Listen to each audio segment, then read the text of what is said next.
अलौकिक सौंदर्य है आपका। सौंदर्य ही नहीं, गुण और समझ की भी धनी है हमारी रानी साहब।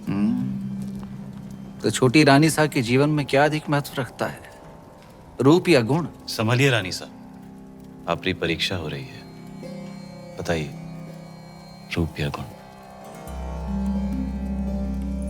गुण। और रूप? वो तो देखने वाले की आंखों में होता है। अर्थात किसी को पत्थर में शिवलिंग दिखता है और किसी को शिवलिंग में भी पत्थर। जीवन का वर्णन 3 शब्दों में: अमृत, प्रेम और त्याग। प्रेम क्या है? ईश्वर की आंख में उभरा हुआ खुशी का आंसू। आंसू क्या है? सुख और दुख की हद। सुख क्या है? ब्रह्म।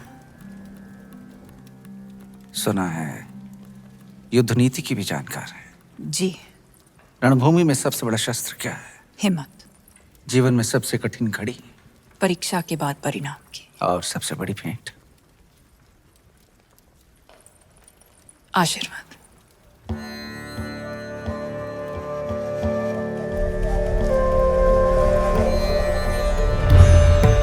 आइए रानी साहब।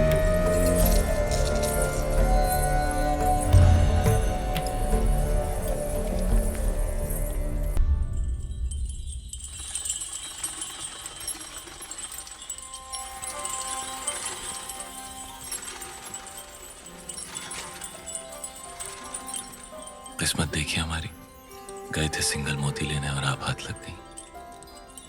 हमारी भी किस्मत देखिए, हिरण का शिकार करने गए थे और शेर गले पड़ गए। हम आपको सिंघल का हर सुख देना चाहते हैं, बस एक चीज नहीं दे सकते। इस रण में हम आपको समंदर नहीं दे सकते। वो भी तो है आप प्रियंका में। रे रे रे मेवाड़ी रंग चढ़वा ला गया है जबान पर। दिल पे चढ़ गया।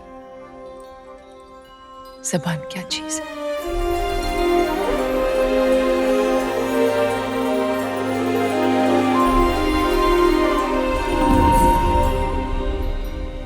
क्या हुआ?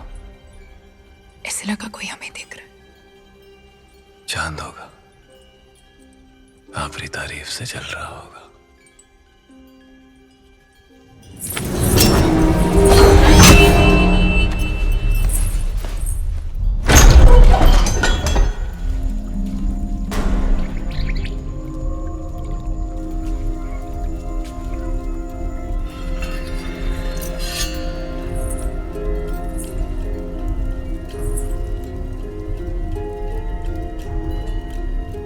कौन हो सकता है? चंदन की खुशबू आ रही है, और ऐसी खुशबू पूरे चित्तौड़ में एक ही आदमी लगाता है।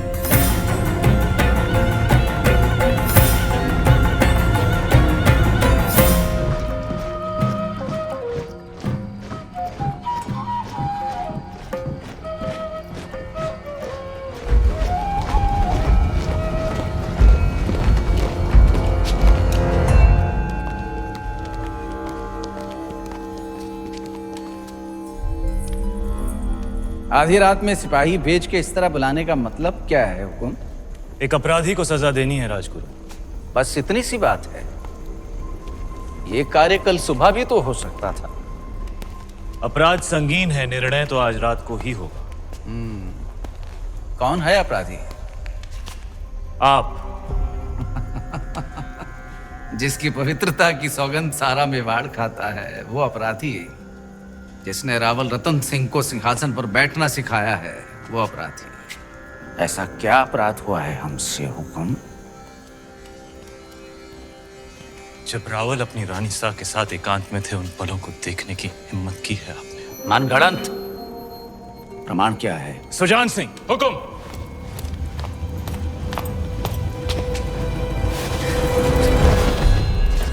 ये घाव हमारी कटार का है और प्रमाण आपका खून खुद दे रहा है। क्षमा कीजिए राजगुरु, हमने आपको गुरु समझा, विश्वास किया, चंदन समझकर माथे पर लगाया, पर आप तो चंदन से लिपटा साफ निकले। अगर हम चाहें तो इसी वक्त आपका सर कुचल सकते हैं, पर ब्रह्म हत्या हमारे उसूलों के खिलाफ है। ले जाइए इन्हें कारावास में, काल कोठरी का अंधेरा इनकी आंखों को शर्म सिखा देगा। क्षमा करे रावल साहब, पर हम कुछ कहना चाहते हैं। जिसकी मिट्टी में मिलावट हो जाए उसे मिट्टी से दूर कर देना ही अच्छा है। इनके अपराध की एक ही सजा हो सकती है, देश निकाला। हम रानी सा की सोच से सहमत हैं। हमारी मिट्टी में मिलावट।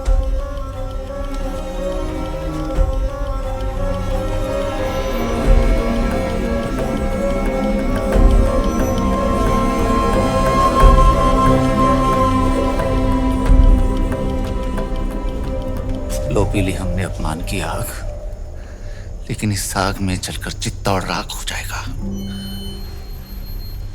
विदा करने से पहले अपने गुरु के पांव नहीं छुएगा।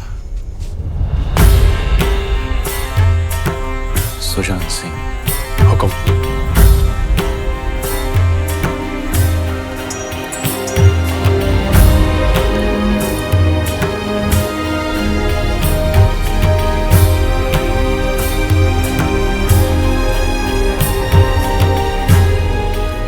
जा रहे हैं इस मिट्टी से दूर, लेकिन पूरे मेवाड़ को घुटने टेकने पर विवश नहीं किया तो मान लेना राघव चेतन इस संसार में था ही नहीं।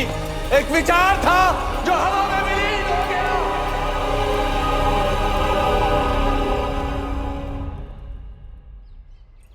बड़े अब्बू, आपने अलाउद्दीन चाचा को कारा की जागीर क्या दी, उनके तो तेवर ही बदल गए। आपकी इजाजत के बगैर देवगिरी पे हमला किया और उसे लूट कर यहाँ आने के बजाय सीधा कारा पहुंच गए।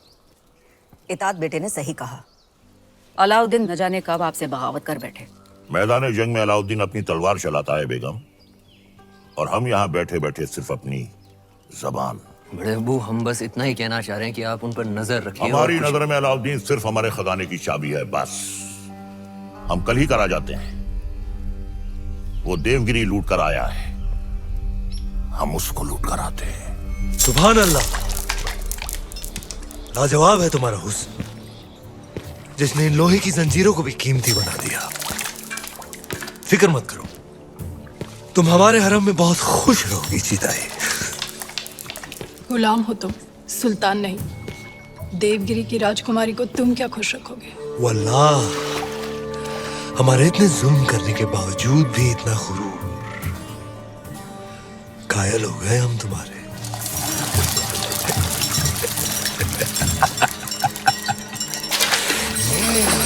सरदार, आपका मंसूबा कामयाब हुआ।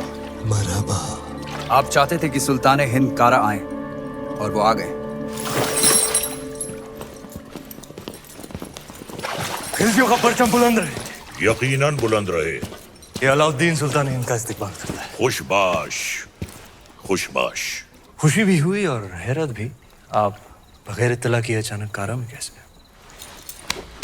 यही सवाल तो हम तुमसे पूछना चाहते हैं।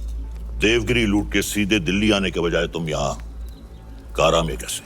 तो क्या सुल्तान हिंद को अब हम पर एतबार नहीं रहा? ये सारा खजाना देवगिरी से लूट कर आप ही के लिए तो लाए हैं। ये पत्थर नायाब है। ये तोहफा हमने खुद को दिया है।